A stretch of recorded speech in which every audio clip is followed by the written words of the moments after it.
Hello mga kapolitika, magandang araw muli sa inyo at maraming salamat sa panonood at pakinig dito sa aking YouTube channel. Maraming salamat sa mga walang sawang sumusuporta. Again, kung kayo ay bago pa lang at mahilig kayo sa isyu ng lipunan at kasalukuyang isyu ng bansa, please don't forget to like and subscribe mga kapolitika. Ngayon mga kapolitika, ito ang part 2 ng ating ginawang video kahapon hinggil dito sa nangyaring political rally dyan sa Cebu City. So, yung unang rally is doon sa Davao City, mga kapolitika, noong January 28. Now, itong rally ni former President Rodrigo Roa Duterte is naging kalmado na siya, mga kapolitika, no? Ating napansin na nag-iba na yung tono ng kanyang boses. So, dati is bombastic nung doon siya sa Davao at marami siya mga birada dito sa kasalukuyang administrasyon at ngayon is iba na. Sabi pa nga niya doon sa kanyang sinabi doon sa Cebu is okay naman si Bongbong Marcos at mabait naman itong si Bongbong Marcos daw, mga kapolitika. I don't know what happened, mga kapolitika, pero naging kalmado at mahinahon na nga itong si former President Rodrigo Roa Duterte, unlike doon sa kanyang naunang speech, mga kapolitika. Okay, so sa aking naisip ko, mga kapolitika, kasi nag-wonder din ako at anong nangyari, but I think it has something to do with the ICC. Okay, kasi nung unang speech niya doon sa Davao, mga kapolitika, is parang nataranta itong si former president at nagpanic sila kasi dahil dito sa lumalabas na mga balibalita na anytime is ipapahuli siya sa ICC. But Bongbong Marcos, ang kasalukuyang administrasyon, mga kapolitika, cleared everything in front of the media at ang sabi niya is hindi naman, wala pa ring jurisdiction itong ICC dito sa Pilipinas at hindi daw siya makipag-cooperate, mga kapolitika. So yun, parang napanatag yung loob nitong former president at hindi niya na binira ng binira itong si Bongbong Marcos, mga kapolitika. So kasi nung time na naglabas itong mga issue ng ICC nung January, mga kapolitika, is parang na-alarma. Okay, so na-alerto itong former president, mga kapolitika, to the point na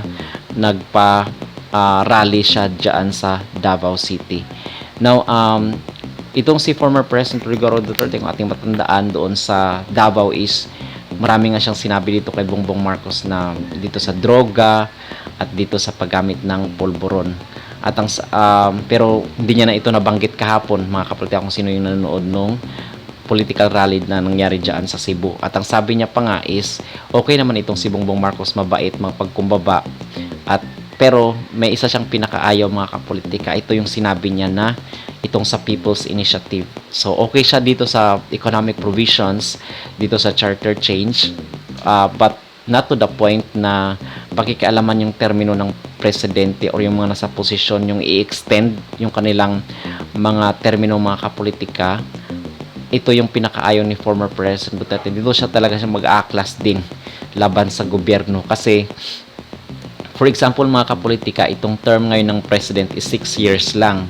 So kung babaguhin yan, yung saligang batas, yung 1987 Constitution, kasi ang sabi ni former president is sumunod kayo sa Constitution or dito sa batas na sa ating saligang batas, mga kapolitika. Pero kung babaguhin nila yung Constitution for their benefit, na i-extend yung kanilang termino, which is hindi ito ginawa ni former President Duterte, mga kapolitika, kung siya ay nasa kapangyarihan. When he had the chance, hindi niya ginawa yung pag-i-extend or pagbago ng saligang batas. But kung babaguhin itong saligang batas, mga kapolitika, is dito na rin siya mag-aaklas. Okay, kung gagawa ng Prime Minister, so no yun para sa kanya, mga kapolitika. So yun lang naman ang kanyang sinabi.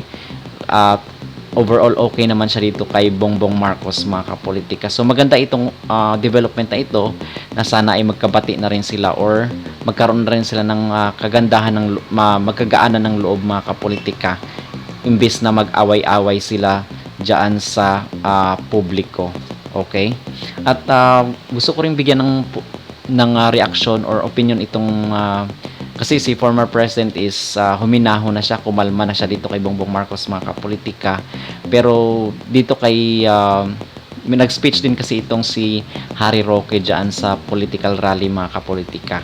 Okay, parang naglabas talaga ito ng sama ng loob itong si Harry Roque kasi ito parang si Harry Roque, mga kapolitika, yung misis niya or yung asawa niya is nasa gobyerno din pala ito nagtatrabaho. Pero nung nakaraang linggo is natanggal itong kanyang asawa, and I think it has something to do with political issues. Okay, so political issues, at dito naglabas siya ng sama ng loob na itong si kasalukuyang administrasyon daw, itong pulburon na sinasabi is hindi pare ito yung mga birada niya dito sa kasalukuyang administrasyon na pabago-bago doon ng isip kasi gumagamit ng ipinagbabawal na gamot. So yun ang sabi niya. For example, yung Chacha dati na ayaw daw ni Bongbong is ngayon is yes na itong nagiging decision ni Bongbong Marcos dito sa charter change. At the same time, itong panindigan sa China dati is ang China daw is kaibigan daw natin, ngayon is kalaban na itong China. So nagbabago-bago daw yung isip ng ating presidente, mga kapolitika, dahil dito sa paggamit ng pulburon at yung mga pinangako daw na 20 pesos per kilo na bigas is yun daw ang inihintay ng mga mamayang Pilipino, mga kapolitika. Ito yung mga buwelta or banat ni Harry Roque dyan sa political rally. Well, hindi naman talaga natin din masisisi itong si Harry Roque sa kanyang mga sinasabi kasi naglabas lang din siya ng kanyang sama ng loob, mga kapolitika, kasi ito si Harry Roque is talagang supporter talaga ito ni former President Rodrigo Roa Duterte. But ang nakikita rin natin dito, mga kapolitika, political strategy din itong nangyari. Kasi yung sa salita ni former President Rodrigo Roa Duterte is yun yung mga may banat dito kay Bongbong Marcos, at the same time dito kay Lisa Araneta, at dito kay Romualdez. So yun yung mga may banat. So si Duterte is dumisdansya na siya doon sa mga banat portion, kumbaga, mga kapolitika, no?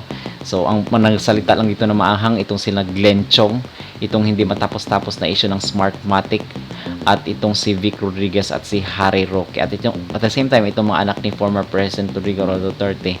So yun yung may mga banat talaga sa kasalukuyang administrasyon, mga kapolitika. Okay, so kumbaga hindi diretsa na magagalit yung tao dito kay former President Duterte, pero dito may mga tao na nag-speech which is maanghang yung mga binitawang salita nila, mga kapolitika. Okay, so I think it's really a good political strategy dito sa ginawa na rally dyan sa Cebu. So yun lamang ating masasabi, mga kapolitika. Maraming salamat again sa panonood at pakikinig dito sa aking YouTube channel. Kung kayo ay bago pa lang, please don't forget to like and subscribe kung kayo ay mahilig sa isyu ng lipunan at isyu ng ating bansa. Maraming salamat.